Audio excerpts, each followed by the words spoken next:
मंजिल, मुसाफिर और सफ़र। एक अनपढ़ गंवार आदमी जिसने कभी रेलवे स्टेशन नहीं देखा हो और ना ही कभी इस ट्रेन का सफ़र तय किया हो, और अगर उसे दिल्ली जाना हो तो वो पहले रेलवे स्टेशन आता है।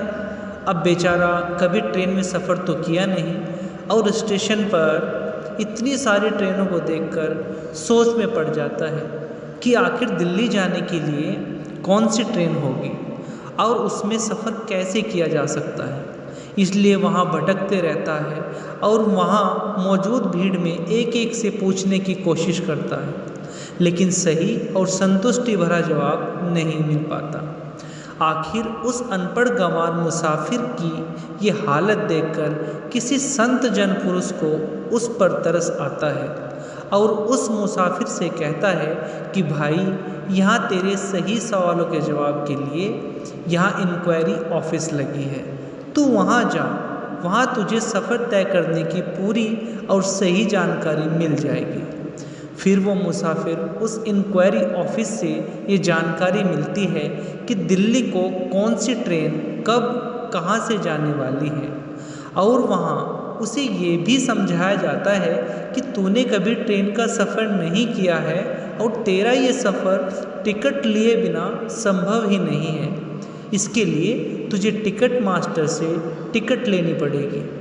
और फिर वो अनपढ़ गंवार मुसाफिर टिकट लेकर निर्देशित ट्रेन में बैठ जाता है और धीरे धीरे अपनी मंजिल की ओर बढ़ता जाता है और सफ़र बड़ी आसानी से तय कर जाता है। अब विचार करें, वो अनपढ़ और गंवार मुसाफिर आदमी हम हैं जो भटके हुए हैं। मंजिल तो पता है, लेकिन सफ़र कैसे तय करना ये नहीं पता है। वो स्टेशन ये संसार है जहाँ बहुत सारी भीड़ में हम ऐसे लोगों से उम्मीद करते हैं जिन्हें खुद ही मंजिल का भी नहीं पता है।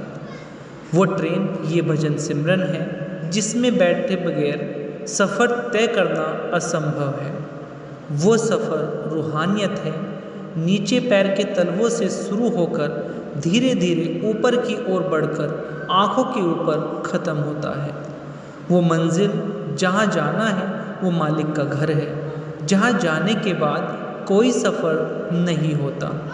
वो इंक्वायरी ऑफिस ये सत्संग है जहाँ हमें अपनी मंजिल की सारी बातों की सही जानकारी मिलती है और वहीं पर हमें सतगुरु की ओर इशारा मिलता है। वो स्टेशन संसार मास्टर सतगुरु है। यही वो असली ज़रिया है जिसकी मदद के बिना एक कदम भी नहीं चला जा सकता, और उसकी दी जाने वाली टिकट नामदान है जिसके बिना रूहानियत का सफ़र तय करना नामुमकिन ही नहीं, असंभव है।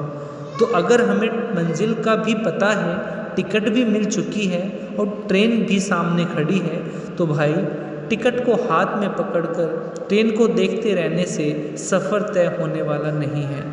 तो अब देर किस बात की है? आइए आज से ही नाम रूपी टिकट से सिमरन भजन रूपी ट्रेन में आकर अपने असली सफ़र को चलें और मंजिल तक पहुँचें। राधा स्वामी।